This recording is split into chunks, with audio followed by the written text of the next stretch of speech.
지난 6월 1일은 우리나라의 대표적인 수소 관련 기업이죠.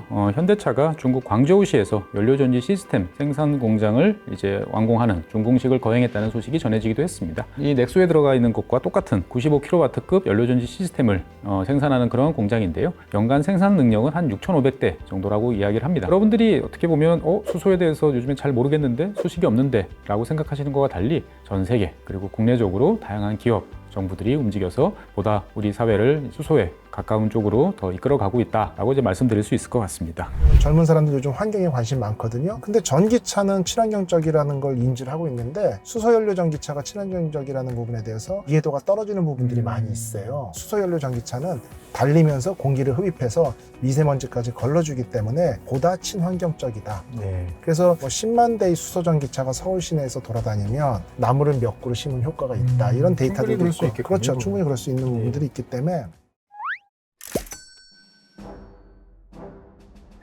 네, 안녕하세요. 최준영입니다. 더운 여름 어떻게 잘 보내고 계신가요? 휴가는 다녀오셨는지 궁금합니다. 저는 평소에 휴가를 좀 늦게 다녀오는 편이에요. 복잡한 게 싫어가지고요. 여러분들 어떻게 잘 다녀오셨는지 궁금하네요. 원래 이제 휴가철을 맞이하면 제일 걱정이 되는 게 이제 어디로 갈 건가? 이것도 이제 걱정이지만, 많은 경우에 특히 이제 남자들, 가족들을 이제 함께 데리고 다니는 경우에는 야, 이참에 차를 좀 바꿔볼까? 이런 생각이 많이 듭니다.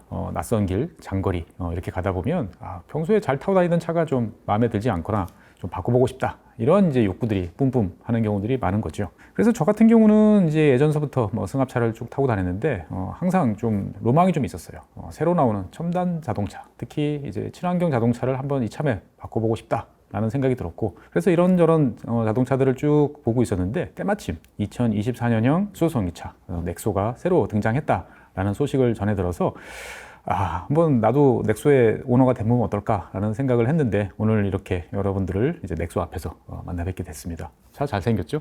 저는 되게 이쁜데. 오늘은 그래서 이 넥소 그리고 수소와 관련된 여러 가지 이야기들을 한번 해보려고 합니다. 사실 저는 이제 기업이라든지 여러 단체 곳곳에서 이제 강의들을 이제 많이 해요. 강의 내용은 국제 정세도 있고 친환경, 그 다음에 에너지 등등 다양한 분야를 걸치고 있는데, 꼭 이야기를 하다 보면 수소에 관한 이야기들을 참 많이 듣습니다. 그래서 여러 가지 질의응답도 많이 하고 그러는데, 그래서 많은 분들이 아마 수소와 관련된 여러 가지 궁금증 그리고 평소에 가지고 있던 생각 등등이 있을 거다 싶어서 오늘 이렇게 넥소 앞에서 선 김에 여러 가지 수소와 관련된 이야기를 한번 진행해 보려고 합니다. 제가 이제 수소와 관련된 이야기를 쭉 나누다 보면 제일 많이 듣는 이야기가, 첫 번째, 예전에는 수소에 대한 이야기가 되게 많고 관심들이 많았던 것 같은데 최근 들어서는 좀 잠잠해진 것 같아요 라는 이야기를 참 많이 듣습니다. 어떻게 보면 이제 방송이나 언론을 통해서 전달되는 소식들이 이제 많이 줄어서 그런가 라는 생각도 듭니다만, 여러분들이 이제 생각하시는 것과 달리 수소와 관련된 이야기는 전 세계적으로 끊임없이 나오고 있고요. 오히려 어떻게 보면 과거보다 더 구체적이고 더 발전하는 여러 가지 형태의 뉴스들이 전해지고 있습니다. 최근 들어서 이제 국내와 관련된, 국내 기업과 관련된 소식도 연달아 이제 전해지고 있는데요. 대표적인 것으로 지난 6월 달에 우리나라 업체들로 구성되어 있는 컨소시엄이 이제 중동의 오만, 어딘지 아시나요? 오만은 사우디아라비아의 이제 남동쪽에 위치한 국가입니다. 이 오만에 플랜트를 설치해서 대규모의 이제 수소를 생산해서 그것을 암모니아로 바꿔서 국내에 들여오는 이제 이런 계약을 체결했다라는 내용입니다. 조금 더 자세히 말씀드리면 이제 47년이면 참 긴 세월이죠. 47년 동안 오만에서 태양광 그리고 풍력과 같은 이제 재생에너지를 통해서 이제 그린 수소, 말 그대로 청정한 그린 수소를 생산해서 이것들을 들여오는데 운송의 편의를 위해서 암모니아로 바꿔서 이제 들어오는 이제 그러한 컨셉인 거죠. 전체 플랜트 시설 용량은 한 120만 톤 정도 되니까 현재까지 그린 수소와 관련되어 있는 전 세계 어떤 플랜트보다도 최대 규모의 플랜트를 이제 대한민국 업체들이 중동에서 이제 만들게 되는 거죠.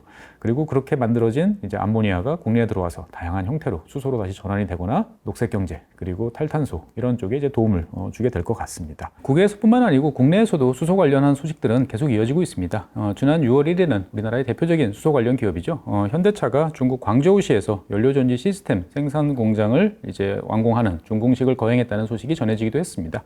제 오른쪽에 있는 이 넥소에 들어가 있는 것과 똑같은 이제 95kW급 연료전지 시스템을 생산하는 그런 공장인데요. 연간 생산 능력은 한 6,500대 정도라고 이야기를 합니다. 이곳에서 생산되는 수소 연료 전지 시스템은 이제 중국에서 수소차 생산을 위한 파워팩으로 이제 활용될 예정이고요.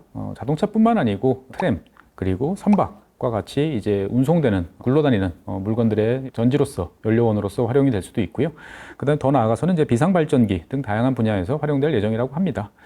그리고 이와 더불어서 이제 지난 6월 9일에는 이제 우리나라에서도 세계 최초로 수소 발전과 관련된 입찰 시장이 이제 개설되었습니다. 좀 복잡한 이야기이긴 하지만 이제 발전과 같이 수소를 대량으로 사용되는 어떠한 이런 시장이 보다 활성화될 수 있도록 정부 차원에서 제도를 이제 만들어 나가고 있는 것이죠.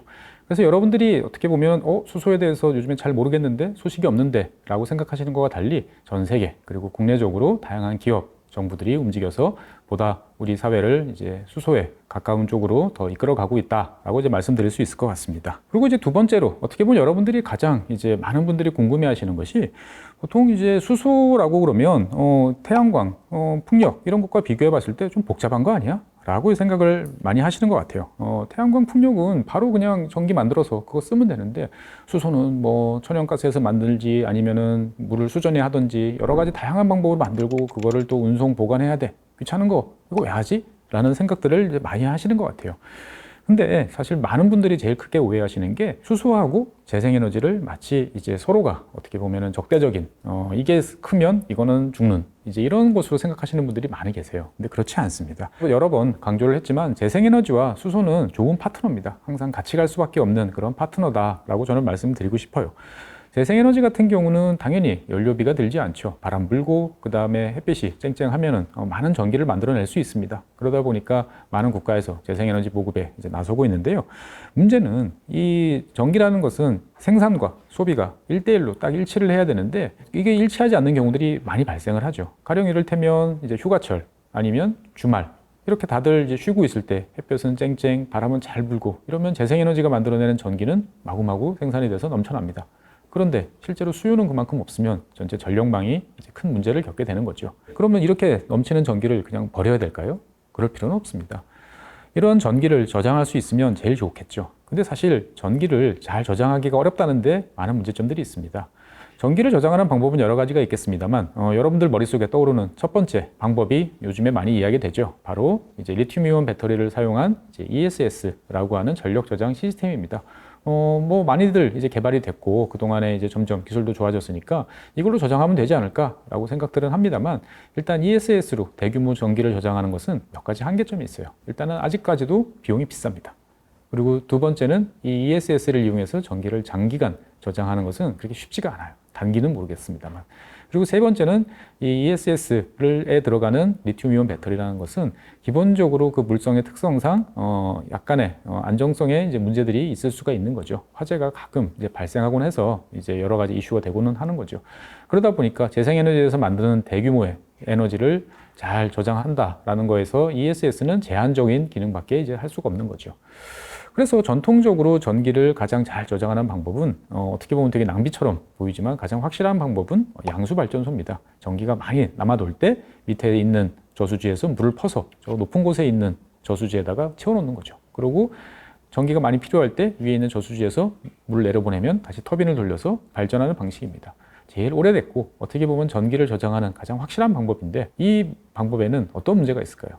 네, 그렇죠. 여러분들이 생각하시는 것처럼 아무 곳에나 이제 할 수가 없는 거죠. 많은 지역이 물에 잠겨야 되고 거기에 따른 여러 가지 토지 보상이라든지 기타 등등 문제가 있기 때문에 이런 양수 발전은 상당히 제한적일 수밖에 없습니다. 그러다 보니까 현재까지 나와 있는 등장한 여러 가지 방법들 중에서 전기를 저장하는 가장 좋은 방법 중에 하나는 이것을 수소로 변환시키는 것이죠. 즉 재생에너지에서 만들어지는 전기를 가지고 물을 분해해서 잘 저장하면 수소로 저장하면 장기간에 걸쳐서 전력 에너지를 안정적으로 저장할 수가 있는 거죠. 이렇게 저장해놨던 수소를 필요할 때 꺼내서 연료 전지라는 시스템에다가 밀어 넣으면 전기를 만들거나 아니면 맥스와 같은 수소차에 연료로 직접 활용하거나 아니면 화력발전소, 이제 가스 화력발전소에 수소를 보내서 LNG와 섞어서 태우는 어려운 말로 이제 혼소라고 그러죠. 이러한 방식으로 이제 에너지를 다시 생산하고 활용하는 데 도움을 줄 수가 있습니다. 그러다 보니까 재생에너지의 확대는 필연적으로 전기를 저장해야 되는 문제가 등장하고요. 이 전기를 저장하는 수단으로서 수소라는 것은 재생에너지와 항상 좋은 파트너다. 둘은 경쟁 관계라기보다는 좋은 파트너다라는 말씀을 꼭 드리고 싶습니다. 그래서 제가 수소차를 한번 장만해 볼까 라고 이제 이야기를 해보면 많은 분들이 헷갈려 하세요. 아직까지도 수소차 그거 막 하면 수소 막 태우는 거 아니야? 막 이렇게 이야기하시는 분들이 많은데 저는 처음에 농담하시는 줄 알았어요. 어떻게 그런 생각을 하시지? 라는 생각을 했는데 사실 수소를 직접 연소하는 방법도 있습니다. 하지만 현재까지 개발되고 있는 대부분의 수소 차량들은 수소 연료 전지라는 것을 이제 사용을 하고 있는 것이죠. 수소 연료 전지는 물을 분해하면 뭐가 되죠? 수소와 이제 산소가 이제 등장을 합니다. 물을 분해할 때는 이제 전기를 가해서 분해를 하는 거죠. 그러면 거꾸로 하면 수소와 산소를 결합시키면 전기와 물이 나오는 겁니다. 그래서 그 원리를 이용한 게 수소 연료 전기차다라고 생각을 하시면 되겠죠. 근데 산소는 따로 싣고 다닐 필요가 없습니다. 여러분들이 숨 쉬고 저도 숨 쉬는 이 공기 중에 20%의 이제 산소가 있기 때문에 이 산소를 이용해서 그냥 수소와 결합시키면 되는 거죠. 그렇기 때문에 수소 연료 전지차에는 수소만 탑재하면 이제 전기를 만들어서 자동차를 이제 움직일 수가 있게 되는 거죠. 이렇게 보면 이제 수소차나 전기차나 모두 전기로 움직인다라는 점에 대해서는 이제 공통점입니다. 다만 전기차는 그 필요한 전기를 처음부터 미리 다 저장해서 싣고 다니는 방식이고요. 수소차 같은 경우는 수소 연료 전지를 이용해서 전기를 직접 만들어서 배터리에 잠깐 저장해 놨다가 이것으로 모터를 돌리는 그러한 방식이다라고 이제 생각을 하시면 되겠습니다. 즉 수소차에도 일정 용량의 배터리 2차 전지는 이제 탑재되어 있다라고 이제 생각을 하시면 되겠습니다. 근데 중요한 거는 이 수소와 산소를 그냥 결합한다고 전기가 만들어지나요? 그렇게 되면 우리가 뭐 복잡하게 이제 고민할 필요도 없습니다. 사실 뭐 화학적인 그러한 설명이 필요하지만 쉽게 말씀드려서 수소와 산소를 결합해서 전기를 만들기 위해서는 뭔가 촉매와 같은 특정한 작용을 하는 여러한 단계들이 필요한 것이죠. 그래서 이러한 것들을 원리를 활용한 것들이 이제 수소 연료 전지입니다. 수소 연료 전지는 어떻게 보면 인류의 이제 달 탐험, 우주 역사와 함께 이제 시작이 돼서 지금까지 쭉 발전을 하고 있는데요.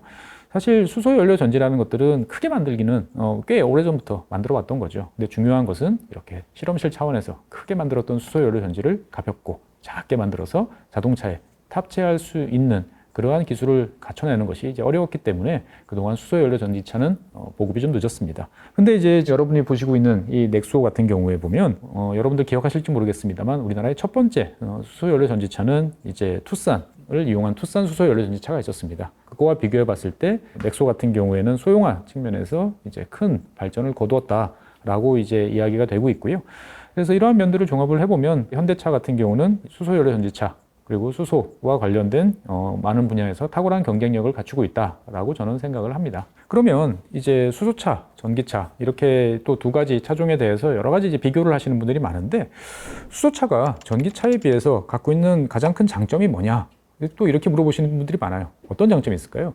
수소차가 가지고 있는 전기차에 비해서 가장 장점은 충전이 짧다라는 겁니다. 전기차의 가장 큰 단점은 이제 충전에 이제 시간이 많이 걸린다라는 거죠. 우리가 보통 충전이라고 하면 연료 탱크를 채운다라고 이제 생각들을 하시는데 그거랑은 좀 달라요. 충전이라는 과정은 이제 전기화학이라는 매우 복잡한 이제 과정을 거쳐서 전기 에너지가 이제 저장되는 과정인데 이게 이제 사람으로 따지면 밥을 먹어서 소화를 해서 그것을 가지고 에너지를 만드는 이제 그러한 과정이죠. 여러분들이 배고프다고 해서 밥을 그냥 막 윗속에 집어넣을 수는 없지 않습니까? 그러한 것처럼 이 전기화학적인 반응은 시간이 절대적으로 필요할 수밖에 없어요. 그러다 보니까 비교적 충전에 오랜 시간이 걸리는 거고요.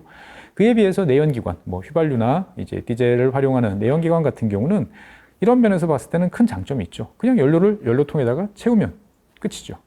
그냥 물리적으로 텅 빈 탱크에다가 채워놓으면 바로 운행을 시작할 수 있다는 게 이제 가장 큰 차이였던 거죠. 물론 최근에 전기차와 관련된 충전 기술이 많이 좋아졌죠. 그래서 급속 충전도 많이 발전했고요. 그 다음에 그거와 관련된 여러 가지 기술들도 발전을 해서 과거에 비하면 훨씬 짧아지고 있습니다만 충전을 할 때 급속 충전과 관련된 여러 가지 이슈들, 뭐 특정한 충전기를 찾아야 된다든지 아니면 급속 충전을 계속할 경우에 배터리에 어떤 영향이 있다든지 기타 등등 문제들이 이제 있기 때문에 여전히 전기차에 있어서 가장 큰 단점은 이제 충전 시간이다라고 이제 볼 수가 있습니다.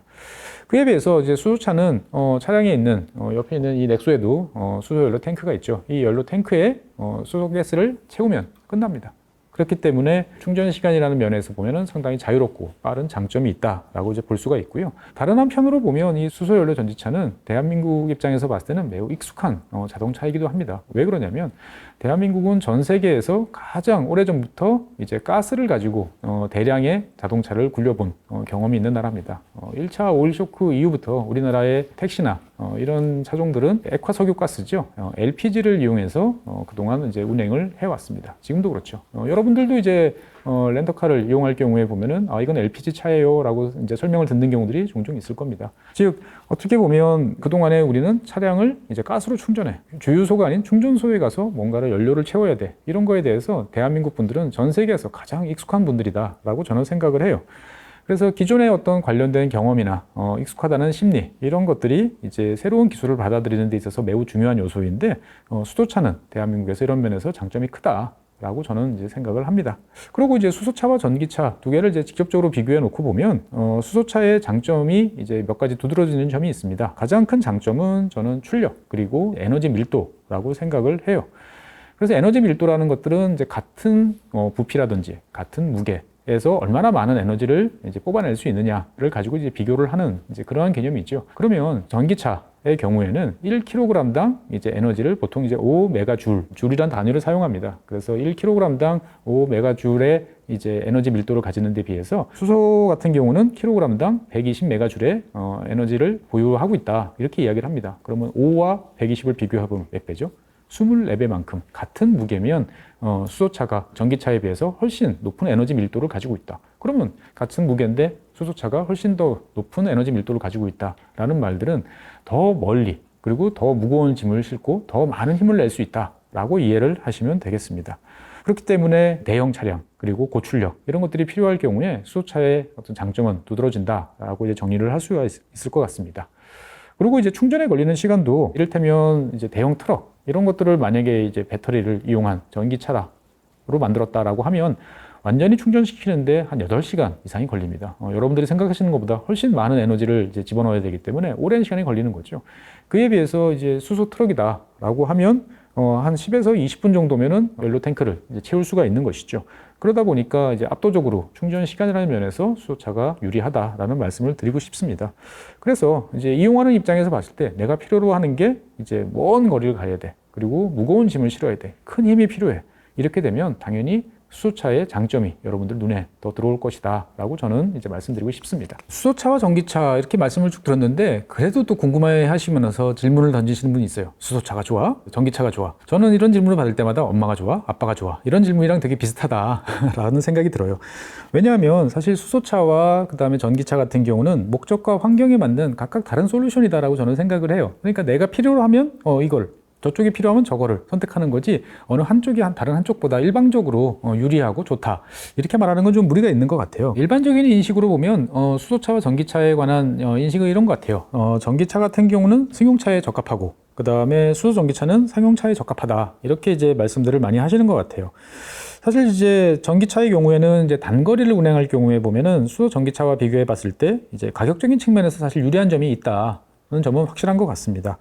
그리고 이제 수소 전기차 같은 경우는 이제 아까 말씀드린 것처럼 출력, 그리고 에너지 밀도, 그 다음에 충전 시간, 이런 점들에 있어서는 분명히 이런 요소들을 필요로 하는 경우에서는 효용성이 더 높은 그러한 차종인 것이죠.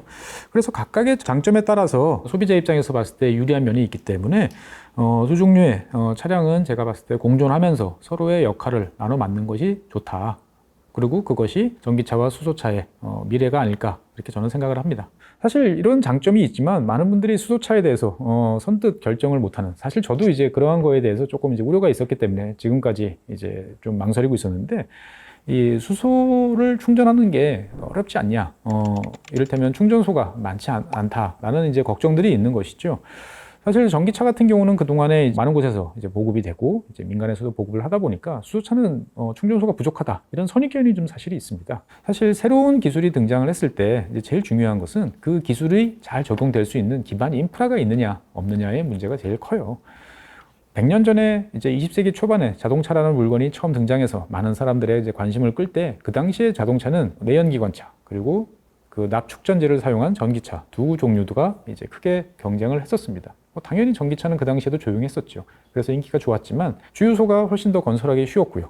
그 다음에 이제 휘발유라는 이제 액체 연료의 밀도가 당시에 납축전지보다 훨씬 높은 에너지 밀도를 가졌기 때문에 같이 충전 또는 같이 연료 탱크를 채웠을 경우에 당연히 내연기관차가 훨씬 멀리 가고 더 탁월한 성능을 냈었기 때문에 지난 100년 동안은 내연기관의 시대가 이어졌던 것이었죠. 그래서 이제 우리나라 같은 경우도 이 수소와 관련된 여러 가지 활동을 하는 데 있어서 가장 중요한 요소는 이제 충분한 수소 충전 시설을 갖추는 것이다 라는 거에 대해서는 뭐 이론의 여지가 없습니다. 그래서 정부나 지자체 그리고 기업들 해서 다 이 수소 충전 인프라를 확충하는 데 노력을 이제 하고 있습니다. 일각에서는 그냥 LPG 주유소 거기다가 LPG 충전소에다가 수소 같이 저장하면 안 돼? 이렇게 말씀하시는 분도 계시는데 그렇게 되면 참 좋겠죠. 그런데 이제 수소 연료 특성상 이제 더 높은 LPG보다 훨씬 더 높은 압력으로 저장을 해야 되기 때문에 별도의 시설을 이제 건설해야 된다라는 이제 과정이 이제 필요합니다.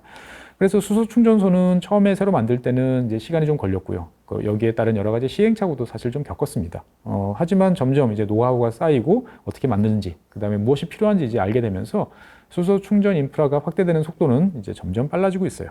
제가 그 넥소에 대해서 처음 관심을 갖던 이제 2018년 정도를 생각을 해보면 그 당시에 전국적으로 있는 수소 충전소는 이제 11개소였으니까 참 많이 부족했죠. 그거 믿고 사실 차를 구입하는 것은 쉽지 않다라고 해서 저도 생각을 해서 좀 유보를 했었는데 방송을 준비하면서 수소 충전소가 이제 얼마나 늘어났나 한번 찾아봤습니다. 그랬더니 2020년 52개, 그 다음에 2021년 101개, 그리고 2022년 149개를 거쳐가지고 제가 마지막으로 확인해봤던 시점에 나온 자료는 2023년 162개까지 이제 확대가 되었습니다. 그리고 그 분포도 과거에는 이제 수도권이나 동남권 지역에 집중이 돼 있었는데 이제 점점 이제 전국적으로 확대가 되고 있는 것 같아요. 그러다 보니까 이제 수소차를 운행하는 데 있어서 과거보다는 훨씬 많이 편리해졌다라고 생각이 되어지고 큰 어려움은 없이 수소차를 운행할 수 있다라고 저는 생각이 됩니다. 사실 제가 이제 이렇게까지 이제 쭉 말씀을 이제 드렸지만 넥소라는 자동차를 그동안에 이제 쇼룸에서 보고 그 다음에 여러 가지 재원에 대해서 꼼꼼하게 살펴는 봤습니다만 아직까지 운행을 해본 적은 없어요. 그래서 오늘 마침 방송이라는 기회를 이용해 가지고 제가 한번 수소차의 특성이 어떤지 제가 한번 직접 체험을 해보고요. 그 다음에 사실 짧은 시승 시간에 모든 것을 다 알 수는 없다 보니까 기존의 이 넥소를 오랫동안 운행을 하시면서 넥소의 여러 특징에 대해서 잘 알고 있는 오너분들로 모셔가지고 한번 이야기를 나눠보는 기회를 가져보고자 합니다. 수소차에 대해서 여러 가지 말씀을 드렸습니다만 어떻든 제일 중요한 거는 타보신 분이 제일 잘한다 싶어서 어떻게 보면 우리나라 수소차 오너 중에서 가장 자동차에 대해 잘 아시는 분을 모셔왔습니다. 안녕하세요, 교수님. 안녕하세요. 네. 대덕대학교 미래자동차학과 이호근입니다. 오늘 박사님 뵙고 넥소에 대해서 아주 많은 설명 드릴 수 있는 기회 주셔서 감사합니다. 영광입니다. 교수님께서는 넥소에 대해서 상당히 여러분들한테 많이 이렇게 전파한다, 소개한다라고 알고 있는데 맞습니까? 예. 일단은 제 주변에 네. 어제까지 10대를 10대? 예, 제가 추천으로 구매를 했고요. 10대면은 한 대 이렇게 서비스로 안 껴주시죠? 도장 찍은 거 10개가 좀 하나 줄 거는 같습니다. 기대해 보고요. 네. 아니, 어떤 이유로 이렇게 적극적으로 추천하시게 됐나요? 실제 제가 이제 2013년에 네. 그 수도권 대교환경청에서 경기 지역 수도권의 그 저공해 자동차 보급 계획을 10년 단위로 세웠는데요. 1차 년도 계획 제가 평가를 했고 2차 년도 제가 세웠었거든요. 네네. 그러다 보니까 전기차, 하이브리드 여러 개에 대해서 이제 조금 어느 정도 환경에 도움이 되는지를 좀 스터디를 했었는데 네. 그리고 이제 전기차를 좀 많이 시승을 했었죠. 그 당시에는 수소 전기차가 안 나왔으니까. 그냥 전기차도 초창기 네네. 시절이었던 것 같아요. 그래서 제주도 같은 데 가면 늘 전기차를 빌려서 타보는데 네. 그 주행거리 단축의 짜릿짜릿함 특히 겨울철에 갑자기 네. 줄어들고 그다음에 차체가 워낙 무겁다 보니까 승차감 같은 것도 그렇고 그러다 보니까 이제 전기를 어디서 생산하는지 생산 방식에 따른 친환경성 이런 그렇죠. 부분도 많이 스터디를 했죠. 그러다 네네. 보니까 수소 전기차가 어떻게 보면 궁극의 친환경차가 아닐까. 그리고 전기차가 가진 조금 아까 제가 말씀드린 겨울철 주행거리 단축이나 아니면 차체의 무게 때문에 서스펜션이나 어떤 승차감이 떨어지는 이런 부분들을 충분히 커버할 수 있을 것 같아서 예. 제가 구매를 했고 예. 그러면서 그걸 계기로 실제 정경련회관에서 관련 기관 단체장들한테 한 5번 정도 특강도 하면서 수소 전기차를 네. 직접 좀 깊이 있게 스터디를 했다 이렇게 볼 수 있습니다. 예. 아니 그래도 저도 이제 뭐 환경에 대해서 꽤 연구도 많이 했지만 이게 좋은 것 같아라고 해서 실제 구매로 옮기기에는 쉽지 않은 이제 결심인데 상당히 이제 신념과 이제 행동이 일치되는 그러한 바람직한 케이스다. 그렇죠. 제가 그걸 구매를 안 하면서 네. 뭐 전기차가 이렇다, 수소차가 이렇다 얘기를 할 수가 없잖아요. 근데 나름 확신이 있었습니다. 네. 그래서 구매를 했고 현재 전혀 후회 없이 아주 잘 타고 있습니다. 그러면 현재 2018년? 19년 8월 2019년에 17일 날이니까 이제 네. 거의 만 4년 돼갑니다. 만 4년. 총 네네. 주행거리는 주행거리 한 4만 5천 킬로 4만 5천 정도요. 킬로 정도. 네. 현재까지 그러면은 약 48개월을 타고 다니시면서 쓸 때 뭐 불편함이라든지 이런 것들은 없으신가요, 보면은? 정말로 주변 사람들한테 얘기하는 게 컵홀더가 하나이다 외에는 불편함이 없습니다. 아, 컵홀더가 하나인가요? 예, 그다음에 학생들이 좀 걱정이 되죠. 자동차과 하니까 졸업한 네. 학생들도 먹고 살아야 되는데 네. 48개월 동안 그 유지비로 들어간 게요. 공기 필터 23,000원짜리 3개 간 거밖에 없거든요. 그래서 앞으로 애프터마켓 시장에서 우리 학생들이 좀 걱정된다 할 엔진 오일 교환할 필요도 없으니까. 전혀 없고요. 한 5만 5천에서 6만 대 경고등 들어오면 부동액 한번 교환 아마 뜰 겁니다. 재밌는 건 소모품이 별로 안 들어간다도 장점인데 기타 타이어나 아니면 브레이크 패드도 마모일이 상당히 적어요. 아. 회생제동이 있고 이렇기 때문에 네네. 한 8만에서 9만까지는 타이어 교체도 필요 없을 것 같고. 그러니까 어떻게 보면은 이제 차를 딱 구입하고 나면 연료비, 네네. 그러니까 예. 수소 충전비만 들어가고 그 다음부터는 네. 거의 들지 않는다. 예, 맞습니다. 이제 이렇게 볼 수 있을 것 같고. 그다음 고속도로 뭐 주행 통행료 50% 할인, 50% 할인. 공영주차장 50% 할인 네네. 그런 부분도 상당히 메리트로 다가오죠. 아까 교수님께서 말씀해 주신 것 중에서 제일 제가 인상적으로 들었던 게 주행감이 좋다. 특히 네네, 전기차보다 주행감이 더 좋다. 네네. 그러면 수소차 오너로서는 생각이 드신가요? 그렇죠. 왜냐하면은 국내 초소형 전기차 같은 경우도 배터리 무게가 한 530kg 정도 초소형 되고요. 전기차가 그렇죠. 그 다음에 테슬라가 600kg가 넘고요. 네. 타이칸 같은 경우가 보통 720kg 타이칸 정도 같은 되죠. 경우는 뭐 전기차의 워낙, 슈퍼카 그렇죠. 뭐 이제 슈퍼카니까. 이렇게. 네. 그 상황에서 만일에 넥소처럼 수소 전기차처럼 한 600km 내외를 주행하려고 하면 배터리 무게가 800kg이 넘어야 되거든요. 그러면 전체 차량 무게는 2톤이 무조건 넘어야 되겠죠.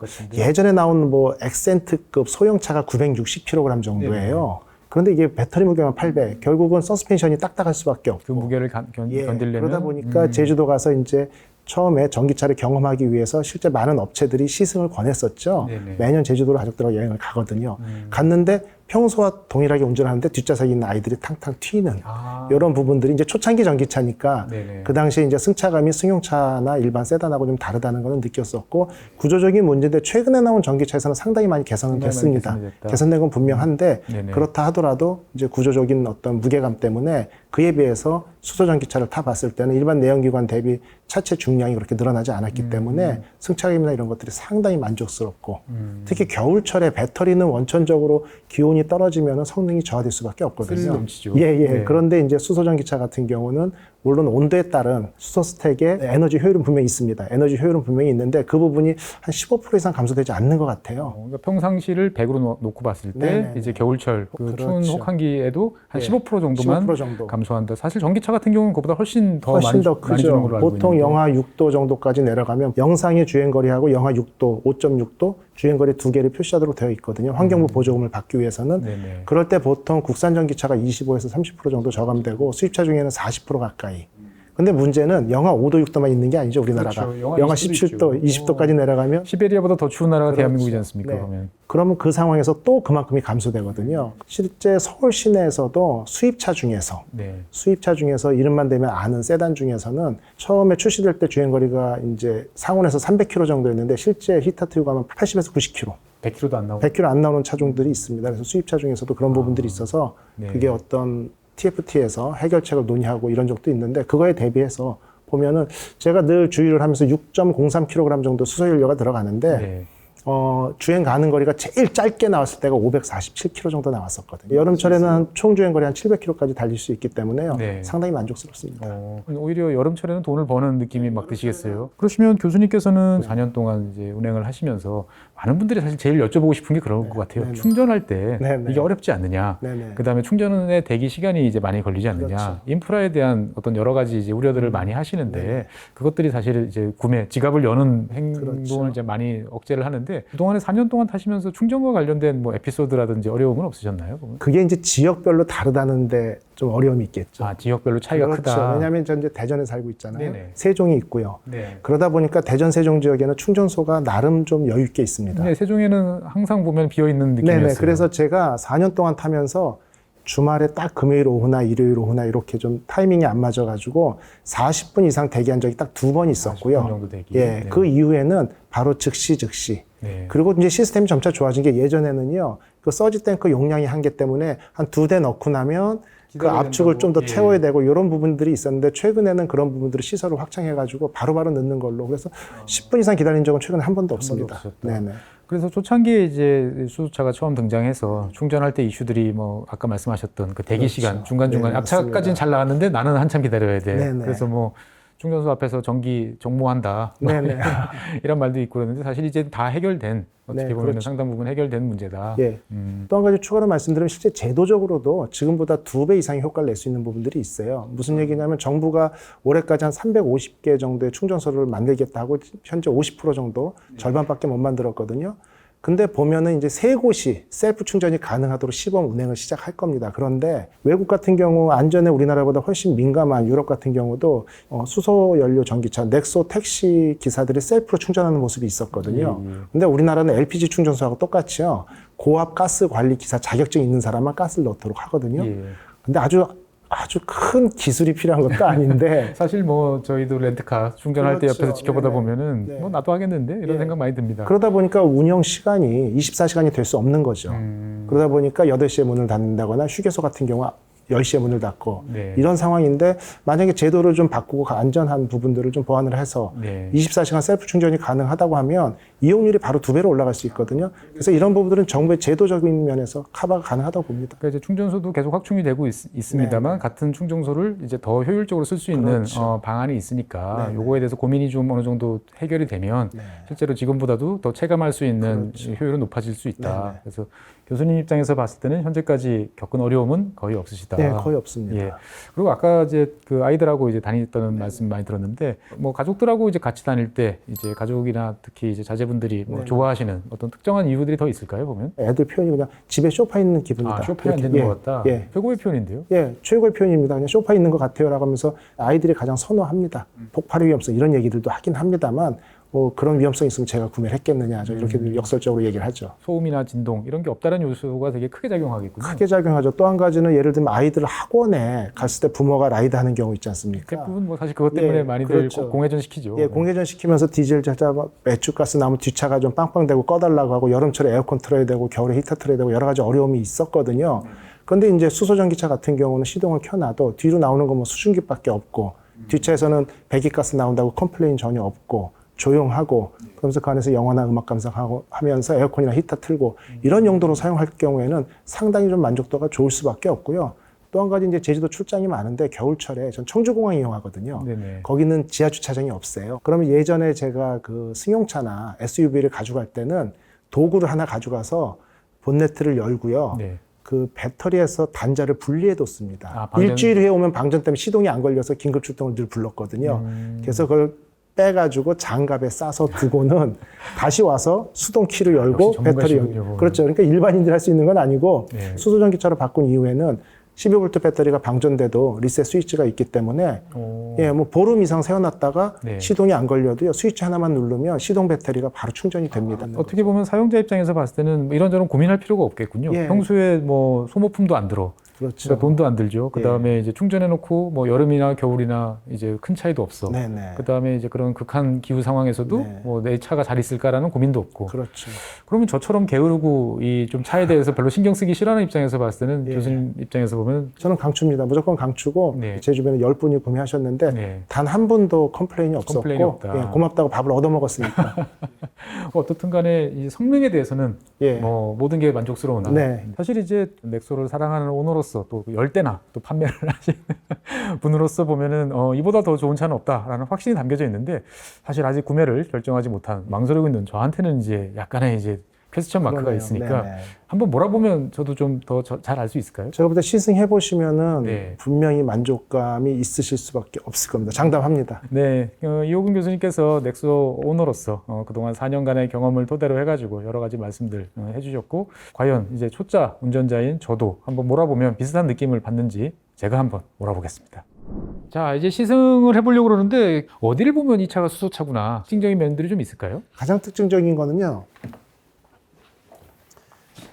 일반적인 내연기관차에 없는 버튼이 딱 두 가지가 있습니다. 예, 요거는 예, 물. H2O 예. out. 아, 이 뭔가 물버림? 예, 그렇죠. 네. 왜냐하면 이 배기관에 수증기가 계속 쌓이겠죠, 물이. 네네. 물이 고여 있는데 겨울철에 그게 얼든지 여러 가지 문제가 될 수도 있고 네. 지하 주차장에 갔을 때 거기서 시동을 끄면 물을 쫙 배출해 내거든요. 강제로 네네. 아. 분사해 내는데 이 버튼을 누르면 네. 고여있던 물을 싹 뺍니다. 아, 그냥 계속 나오는 게 아니고 예, 내가 한번 버튼을 쫙 누르면 한번 쫙 빼준다. 빼는 거죠. 물론 달리면서 생성된 물은 줄줄줄 나옵니다. 네. 깨끗한 H2O가. 네. 또 한 가지 특징은 이게 아마 특이할 겁니다. 배터리 리셋. 아, 아까 교수님 그렇죠. 말씀하셨던 예, 맞아. 시동 배터리. 네. 겨울철에 한 뭐 일주일 세워두면 시동이 안 걸렸을 때 네. 그 물리적인 키로 차문을 열고 들어와서 이 버튼을 누르기만 하면 네. 재충전이 되면서 언제든 시동을 걸 수 있기 연료전지 때문에 가장 큰 특징입니다. 특징이다. 네네네. 네. 버튼식이죠. 변속기가. 네. 그러다 보니까 이제 조금 익숙지 않을 수도 있는데 네. 막상 해보면 상당히 편합니다. 요즘에 최신형 그 인테리어 네네네. 뭐 하고 되게 비슷하네요, 보면. 네. 나머지는 타서 설명드리도록 하겠습니다. 알겠습니다. 네. 타서 한번 배워보도록 네네. 하겠습니다. 네. 네. 이 배터리와 특히 이제 이 수소 연료 전지차에 있어서 제일 중요한 그 기능은 스택이라고 보통 부르는 그렇죠. 수소 연료 전지죠, 보면. 연료전지죠. 연료전지. 연료전지에서 핵심은 뭐라고 생각해야 되나요? 제가 볼 때는 일단은 리스판스 타임, 결국은 전력을 얼마큼 빨리 공급해 주냐 이 문제인데 일반적인 실제 이걸 가지고 이제 뭐 남자의 자존심 쫙 먼저 달려보고 싶은 이런 거 있잖아요. 예. 최근에 이제 가속력 좋은 전기차가 나오기 이전입니다. 한 4년 전, 5년 전에 보면은 네. 일반적인 2.0 GDI 엔진보다 시속 120까지는 이게 훨씬 빨라요. 아, 수소차가 훨씬 더 쫙 빨랐다. 빠른데 그 이후에 네. 아주 많은 전력을 공급할 때는 수소 스택의 리스판스 때문에 GDI 엔진이 좀 더 빠르게 치고 나가는 차이점은 있습니다. 하지만 뭐 정상적으로 뭐 네. 120, 30 이상을 급가속하는 경우는 드물잖아요. 네. 그래서 통상적인 안전운전 범위 내에서는 가속력이 부족하다거나 에어컨을 틀었는데 뭐 좀 힘이 딸리거나 딸린다든지. 이런 느낌은 전혀 받을 수 없기 때문에 제가 볼 때는 일반적인 운전자들이 충분히 만족스러울 만한 토크하고 출력을 네. 충분히 갖췄다 이렇게 평가하고 싶어요.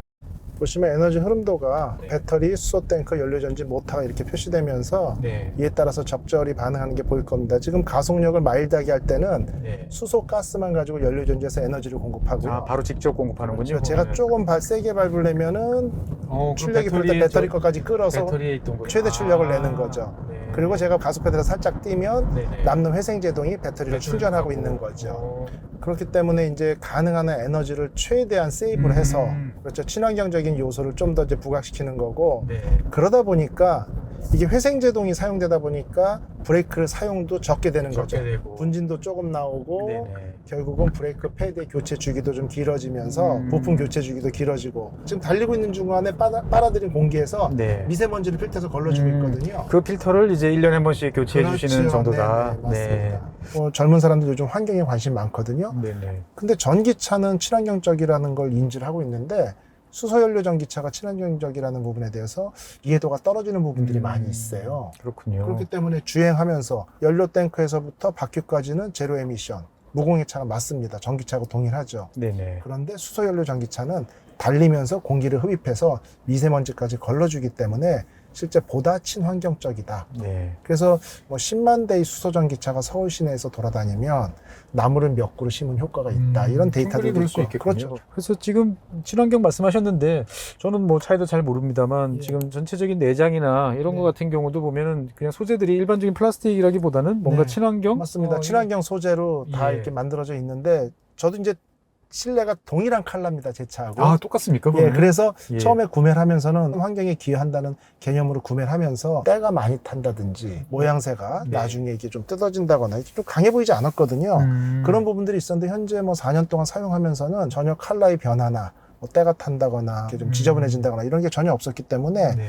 저는 일단은 만족도가 너무 좋고 컵홀더가 하나 더 빼놓고는 조수석 쪽에 컵홀더가 하나 있습니다만 교수님께서는 아마 제가 사용할 수 없으니까. 운전석 쪽에 컵홀더가 더 있으면 그렇죠. 좋겠다. 그래서 한 가지 이제 배터리 가격 아이오닉 5나 EV6 같은 경우 배터리 교체 가격이 2,500만 원입니다. 개인이 교체할 때요. 근데 이 수소연료 전기차도 수소 스택 값이 2,500에서 3,000 정도 해요. 비슷하죠. 비슷합니다. 근데 배터리 차는 주행 거리를 2배로 만들려면 배터리를 2배 실어야겠죠. 그렇죠. 그러면 결국 2,500만 원인데 500km 뛴다, 1,000km 뛰려면 배터리 가격이 5,000이 돼야 되는 거죠. 장거리를 뛰려면 결국 당연히 배터리가 곱하기 두 배, 비싸지고 곱하기 세 배. 무거워지는. 그렇죠. 네. 그런데 수소연료 전기차는 수소연료 스택, 그러니까 10km를 뛰더라도 스택 3,000만 원이 들어가는 거예요. 네네. 그런데 지금 600km를 주행하는데 네. 2.01kg짜리 수소연료 탱크 하나당 한 200km 뛰는 거잖아요. 네네. 연료 탱크 2,300만 원짜리 하나만 더 달면 주행거리가 200km씩 늘어나는 거죠. 스택을 더 늘릴 필요는 없고 탱크에 주행거리를 그냥- 연장하고 싶으면은 그렇죠. 수소연료 탱크의 용량만 키우면 그렇죠. 이거는 주행거리가 사실 계속- 내연기관 차랑 거의 같은 원리네요. 그러다 보니까 지금 트렁크를 확실히 더 좁게 하면서 수소 연료 압축 탱크 2개 더 싣겠다면 그냥 1000km 가는 거거든요. 그러다 보니까 일단 승용차 기준으로요. 네네. 500km 주행거리까지는 그 미만은 전기차 생산원가가 저렴합니다. 500km 정도가 등가예요. 네. 넘어서면 그 기울기가 수소연료 전기차가 낮기 때문에 저렴한 거죠. 어쨌거나 교수님께서 운전하시는 사이에 뭐 진동은 네. 전혀 느끼지 못했고 소음은 어떻게 보면 바닥에서 올라오는 바닥에서 올라오니까 노면 디펜던트니까 뭐 네네. 그거는 어쩔 수 없다. 네. 이번에는 이제 자리를 바꿔서 그렇죠. 제가 한번 몰아보겠습니다. 아, 이거 알겠습니다. 걱정되는데요, 보면. 이 수소연료 전기차, 뭐 전기차도 마찬가지겠습니다. 타고 다니다가 내연기관, 특히 디젤 쪽으로 타려면 상당히 인내심이 좀 필요할 것 같습니다. 피로도가 올라가더라고요. 그러니까 처음에는 몰랐는데요. 네네. 이걸 계속 타다가 이제 뭐 테스트용으로 제가 디젤 차도 또 가지고 있거든요. 뭐 이제 연비 절감기라든지 아. 매연 절감 이런 테스트하면서 배출가스 테스트를 하니까 가속력도 그렇고 본인이 힘이 들더라고요. 정말 힘이 들어가지고 동일한 거리를 주행했는데 피로도가 올라가더라고요. 어떻게 보면 전기차의 발전이라는 것들이 계속 이루어지면 수소연료 전기차도 같은 방향으로 그대로 같이 가야 예, 됩니다. 그 수혜는 그대로 입으면서 예, 그렇죠. 이제 단지 스택의 어떤 기술 발전, 장거리를 달릴 때는 어떻게 네. 보면 배터리의 추가 부담 없이 이제 수소연료 탱크만 그렇죠. 더, 탱크만 공급하면 돼요. 추가로 더 추가하면 되는 장착하면 되니까 결국 거리에 따른 아까 말씀하셨던 경제성, 거고. 네네. 그 다음에 그런 특성들을 잘 반영해가지고 서로 좀 다양한 선택지가 있는 게 제일 좋군요. 보면 맞습니다. 같이 가야 될 친구들인데 우리는 꼭 보면 습관적으로 이게 좋으면 저건 안 좋은 거야 이런 식으로 이제 구분을 하죠. 양자에서 예, 예. 태기를 하려고 하는 좀 또 그렇게 해야만 되는 것처럼 자꾸 생각들을 하는데 그런 것 같지는 않습니다. 그냥 서로 동반자로 함께 가는 그런 존재인 것 같아요. 현재 지금 86% 정도의 이제 수소 탱크가 이제 차 있는데 주행 가능 거리는 488km니까 그렇죠. 어떻게 보면 휘발유 차를 웬만큼 넣어서도 500km 사실 주행하기가 만만치 힘들죠. 않은데 예, 예. 네, 이게 보통 한 14%니까 현재 한 560km 정도. 560km 정도 예. 한번 완충을 하면 네네. 그 정도 된다. 교수님이 이제 차를 이제 많이 타보셨으니까 느끼시겠지만 넥소 같은 경우에 보면은 이제 어차피 이제 보조금이란 거를 그렇죠. 고려를 해야 되고 그렇게 됐을 때 보면은 3천만 원대 후반 네네. 정도로 이제 맞습니다. 구매할 수 있는 차량인데 이제 그렇게 따졌을 때 차의 전체적인 공간 볼륨이라든지 네. 스페이스 뭐 그다음에 이제 구성 이런 네. 것들은 어떻게 보이시나요? 저는 차를 잘 모르지만 제가 봤을 때는 야 내가 그 정도 돈을 주고 네. 이 정도의 인테리어라든지 여러 가지 시스템적인 이런 것들을 누릴 수 있을까 생각해보면 사실 잘 쉽지 불가능할 것 않죠. 같아요. 그렇죠. 그러다 보니까 제가 차를 구매하면서 세금까지 포함해서 네. 4천만 원이 좀 못 들었거든요. 네네. 그 정도 금액에 이 정도의 어떤 옵션이나 편의사항이나 인테리어를 갖고 있다. 이런 부분에 대해서는 상당히 만족도가 높고요. 근데 한 15분, 10분 운전하셨는데 금세 익숙해지죠? 네.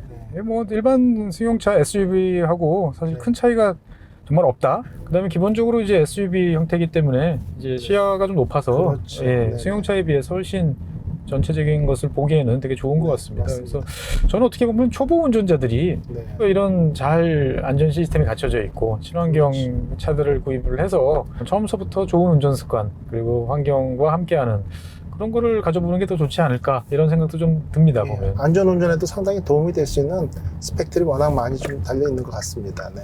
교수님 오늘 수고 네. 많으셨습니다. 보면 네네. 오늘 이렇게 많은 시간 내주시고 또 직접 시승까지 오늘 교수님 덕택에 아주 좋은 경험한 것 같습니다. 네. 오늘 함께해 주신 이호근 교수님 다시 한번 감사하다는 말씀드리겠습니다. 고맙습니다. 고맙습니다. 역시 그 수소차를 직접 몰아보니까 느낌이 완전히 다릅니다. 정말 제가 느끼는 가장 큰 장점은 조용하다. 어쩜 이렇게 조용하지? 제가 이제 디젤 차를 타고 있다 보니까 이 진동, 소음 이런 거에 대해서 점점 이제 민감해지는 그런 특성이 있었는데 이 넥소를 운행을 해봤을 때 짧은 시간이었지만 시동이 켜진 거 맞아? 이거 앞으로 나가는 거 맞아? 이런 생각이 계속 들었다라는 말씀을 이제 먼저 드리고 싶어요. 그리고 전체적으로 정말 소음이나 진동이 없기 때문에 편하고 안락하다. 그래서 어디까지든 먼 장거리도 얼마든지 가고 싶다라는 생각들이 많이 들었습니다. 한번 진지하게 이제 고민을 이제 해봐야 될 것 같고요. 앞서 말씀드려서 이제 수소와 관련된 여러 가지 이야기들을 쭉 드렸는데 보통 이제 수소와 관련돼서 그리고 이제 수소차와 관련된 이야기를 하다 보면 많은 분들이 관심을 표하시다가 이제 조금 몇 가지 질문들을 이제 더 하시는 경우들이 많아요. 이 수소차가 이제 넥소라는 훌륭한 차종이 있는데 이게 이제 어떻게 보면 조금 보급이 느린 거 아니냐 라는 그래서 내가 이거 타고 다녀도 돼? 라는 이제 걱정들을 하시는 경우들이 좀 있는 것 같습니다. 즉 어떻게 보면 현대차가 이 수소 연료 전지라는 이 기술 분야에 대해서 현재까지는 기술력이 매우 좋은데 이거 앞으로도 계속 발전하고 투자하고 노력을 할까? 그래서 제가 이렇게 쭉 확인을 해보니까 현대차라는 세계적인 글로벌 대기업이 수소차의 장점을 활용하기 위한 투자와 기술 개발을 매우 열심히 하고 있다라는 말씀을 드리고 싶은 거죠. 실제로 2020년 7월 달에 이제 넥소 이후에 일렉시티 수소 전기 버스라는 수소 연료 전지를 이용하는 수소 전기 버스를 이제 출시한 바 있습니다. 벌써 이제 3년이 지났죠.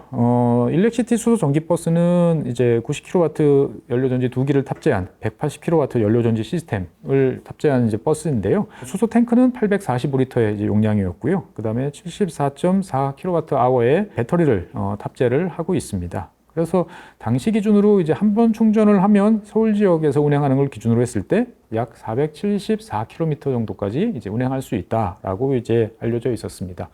당연히 이제 그 당시에 이 버스에 대한 여러 가지 평가들을 제가 찾아보면 조용하고 진동도 없고 그래서 운전기사분도 되게 편하시다라고 말씀하셨고 승객들도 매우 호감을 이제 표시했던 기사들이 이제 있었습니다. 그런데 이제 과거에 어떤 2020년 그 당시의 기술에 머물러 있는 건 아니고 현대차는 계속적인 기술 개발과 투자를 이제 진행하고 있다라고 저는 이제 말씀드리고 싶습니다. 실제로 2022년 이제 12월에는 엑시언트 이제 수소 전기 트럭을 이제 출시를 하였습니다. 이 엑시언트 수소 전기 트럭 같은 경우는 이제 버스와 마찬가지로 90kW 2기를 탑재한 이제 180kW 연료 전지 시스템을 이제 적재를 하고 있습니다. 그래서 한 번 충전으로 이제 최대 570km까지 주행할 수 있는 긴 주행 거리를 이제 가지고 있는데 이 긴 주행 거리라는 것이 대형 트럭에서는 매우 중요합니다. 그러다 보니까 한 번 운행을 할 때 쉬지 않고 장거리를 계속 갈 수 있는 게 매우 중요합니다. 같은 시간에 더 먼 거리를 가서 짐을 여러 번 실어야 이제 돈을 벌 수가 있는 것이죠. 그런데 이제 기존의 이제 대형 트럭들 같은 경우는 대부분 다 디젤을 이제 활용을 하다 보니까 이제 소음이나 진동 이런 것으로 인해 가지고 이제 기사분들이 일정 시간 운행을 하고 나면 피로가 이제 누적이 돼서 쉬셔야 되는 거죠. 그래서 그러한 이제 대형 트럭 같은 경우는 중간중간에 이제 휴게소에 들러서 휴식을 취하고 다시 이제 운행을 해야 되다 보니까 같은 시간 동안에 차를 이제 운행하는 데 있어서 실제로 운행하는 시간이 좀 짧았다라고 이제 볼 수가 있습니다. 하지만 엑시언트 수소 전기 트럭 같은 경우는 당연히 이제 수소 연료 전지 시스템을 이용하기 때문에 이제 이런 문제들이 이제 없었던 것이죠. 그래서 운전자가 피로를 느끼지 않고 오랫동안 이제 운행을 이제 할 수 있는 이제 이러한 트럭으로 이제 알려져 있는데요. 실제로 현재까지 이제 47대의 이제 엑시언트 수소 전기 트럭이 스위스 알프스 산맥이 위치하고 있기 때문에 언덕도 많고 급경사도 많고 어떻게 보면 대형 트럭을 운행하기에 있어서는 안 좋은 조건들은 많이 갖추고 있는 이제 그러한 지역인데 이 지역에서 47대의 엑시언트 수소 전기 트럭들이 3년 동안 운행이 되면서 총 누적거리 700만 킬로미터를 달성했는데 큰 문제 없이 안정적으로 잘 운행되고 있다고 합니다.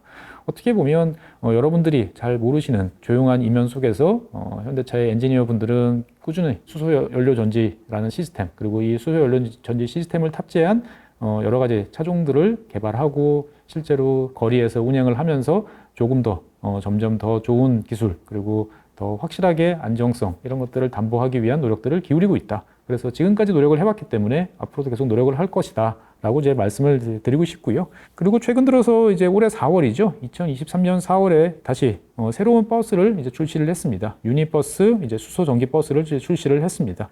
마찬가지로 엑시언트 수소 전기 트럭과 마찬가지의 이제 90kW 2기가 탑재된 180kW 수소 연료 전지 시스템을 이제 탑재한 이제 버스인데요. 최고 출력 335kW의 이제 모터를 이제 탑재를 하고 48.2kWh의 이제 고출력 배터리를 탑재를 하고 있습니다. 그래서 한 번 충전을 하면 635km까지 주행할 수 있다라고 이제 이야기가 되고 있습니다. 아까 2020년에 출시됐던 이제 일렉시티 수소 전기 버스가 얼마나 갈 수 있다고 제가 말씀드렸죠? 474km였어요. 그러면 얼마나 늘어난 건가요? 30% 이상 주행 거리가 늘어났습니다. 2020년, 2023년. 3년 사이에 30%의 어떻게 보면 성능 개량이 이루어졌다. 라고 이제 볼 수가 있는 것이죠.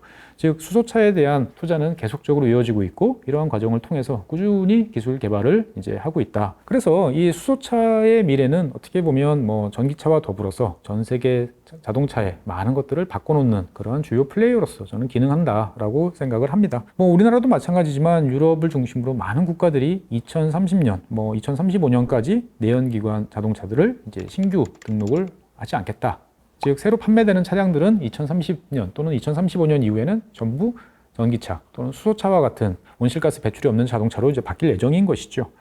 물론 뭐 그 과정에서 기존에 운행되고 있는 내연기관차를 강제로 폐차하거나 아마 그러지는 않을 것 같습니다만 새로 이제 내연기관 자동차를 이제 등록할 수는 없다 보니까 자연스럽게 전 세계적으로 이런 친환경 차량 수요는 증가할 수밖에 없다라는 말씀을 드리고 싶습니다. 실제로 대한민국을 비롯한 많은 국가들은 이제 2050년까지 순탄소 배출을 0으로 하겠다. 그래서 0으로 하면 넷제로죠.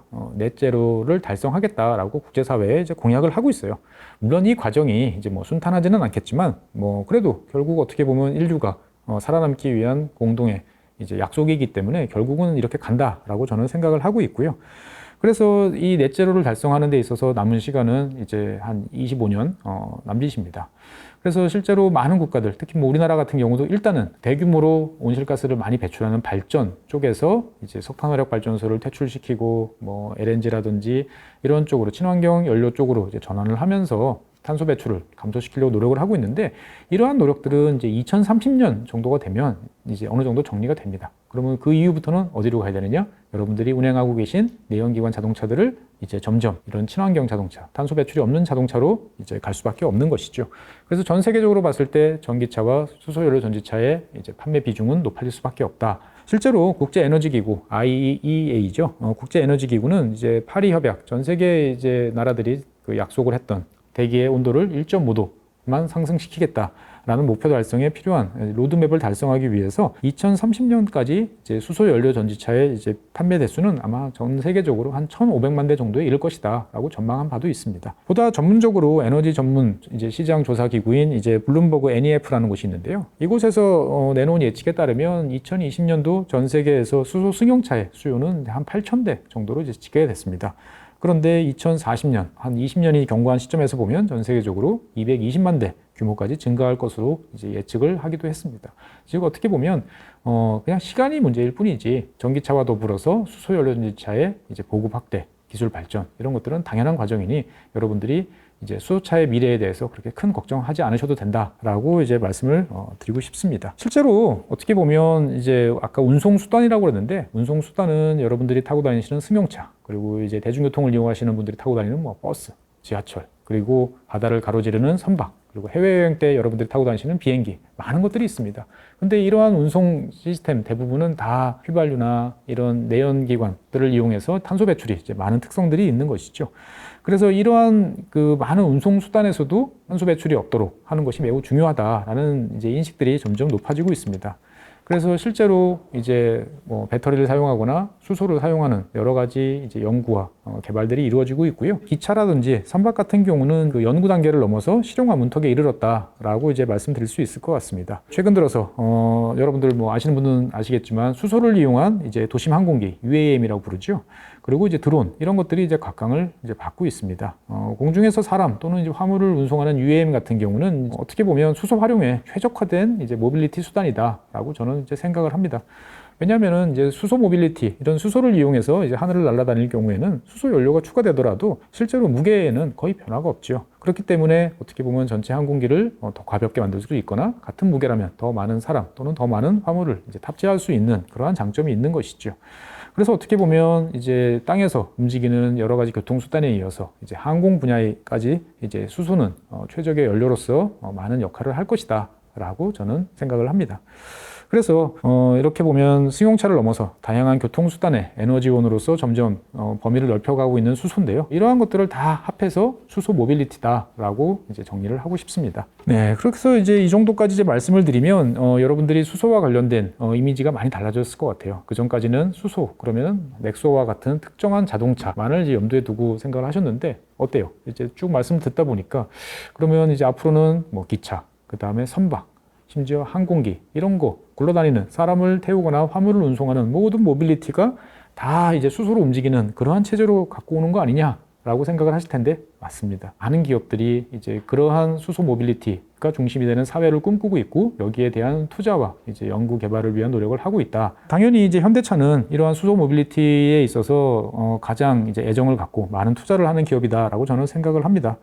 실제로 지난 5월 달에 이제 미국에서 ACT 엑스포 2023이라는 이제 행사가 이제 개최가 됐는데 여기서 이제 현대차가 여러 가지 수소와 관련된 언급들을 했습니다. 단순하게 이런 차량을 개발해서 판매하는 것을 뛰어넘어서 수소 공급, 그리고 파이낸싱, 그리고 플랫폼 운영, 그리고 유지 보수 및 서비스 등등을 아우르는 수소 밸류 체인이라고 말할 수 있는 수소 가치 사슬을 전체적으로 이제 북미 대륙에서 구축하는데 노력할 것이다라고 이제 밝힌 바가 있습니다. 사실 어떻게 보면 이것은 이제 당연한 이야기죠. 수소차를 아무리 잘 만들어도 아까 말씀드린 것과 같이 충전소와 같은 이제 이런 인프라들이 잘 갖춰져야 안심하고 이제 운영을 할 수 있는데 현대차는 이러한 전체 생태계 그 밸류체인 전체에 대한 투자와 지원을 약속을 하고 있는 것이죠.